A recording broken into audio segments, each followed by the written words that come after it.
I love the Apple HomePod. You may have heard me say this in the past, but I wanted to reiterate that just in case you didn't, or maybe you're new here.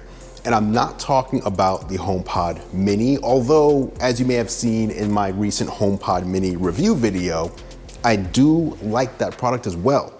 But the original full-sized HomePod is my favorite smart speaker of all time. The work that went into creating it was then used to create AirPods, AirPods Pro, the incredible AirPods Max, the speakers in the latest 16-inch MacBook Pro, and of course, the aforementioned HomePod Mini.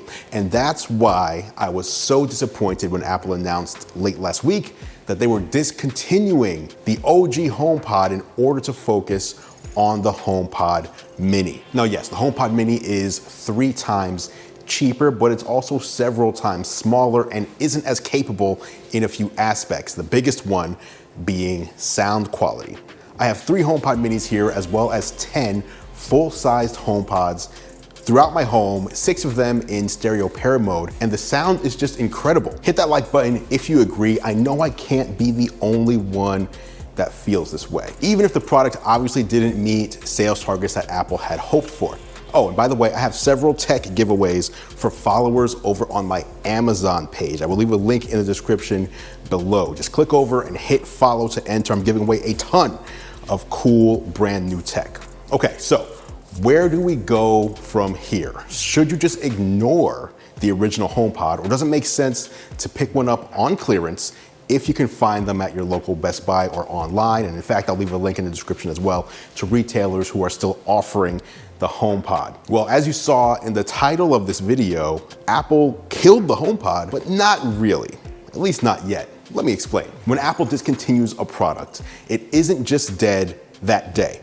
One example that we see just about every year is the iPhone. Apple will stop selling a previous generation model from a couple of years ago, and then they'll move last year's model down in the lineup to make room for the new one. So the most recent example of this is going to be the iPhone XS lineup. When the iPhone 12 was introduced, the iPhone 11 went down to the mid-tier, and then the iPhone XS was completely discontinued. Now, several months later, what if you own an iPhone XS and it starts acting up? You can still bring that into an Apple store and get it serviced or even replaced, even though it's been discontinued completely as of the end of 2020. You see, Apple has a couple of additional statuses for products that they no longer make. So first, there's discontinued. Then after about 5 years, it goes from discontinued to vintage.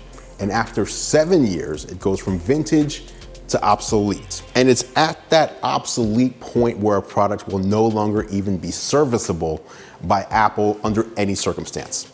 So taking this over to the HomePod, if you have one, it isn't just gonna stop working because Apple stopped selling them. If you wanna buy them, you can, and if you find a great price, then you should take advantage of it, knowing that Apple will support the product for several more years. Apple has a policy of providing software updates to the products it discontinues, and again, going back to the iPhone and even the Mac, you'll see them get software updates for 5 to 7 years after they first go on sale. And since a lot of what the HomePod does is tied to the cloud, when you ask it to play Apple Music or a podcast, it's just pulling from an internet feed, and it'll continue to be able to do that as long as it can connect to your Wi-Fi network. Now, if you have trouble with it before it hits the obsolete stage in 2028, you'll be able to get it fixed or replaced by Apple. And actually, Apple specifically says that for all of its products, you can obtain service and parts for 5 years from when Apple last distributed the product for sale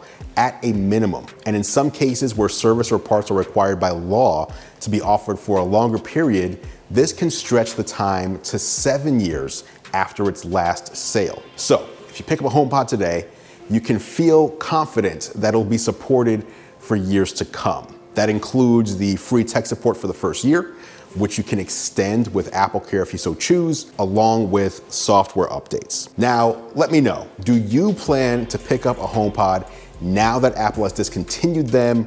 Are you more focused on the HomePod Mini like they are? Do you have original HomePods, or do you use a completely different smart home speaker altogether? Let me know in the comments below, and I'll meet you there for further discussion. As I mentioned, I have 10 full-size HomePods here, and I feel like I'm pretty much good. I can't think of any reason to buy more of them, even on clearance. But if you haven't used one, they are fantastic speakers, again, especially if you put them in the stereo pairing mode. All right, guys, I'm out of here. Thanks for watching. As always, I appreciate your support. I'm Andrew Edwards, and I will catch you in the next video.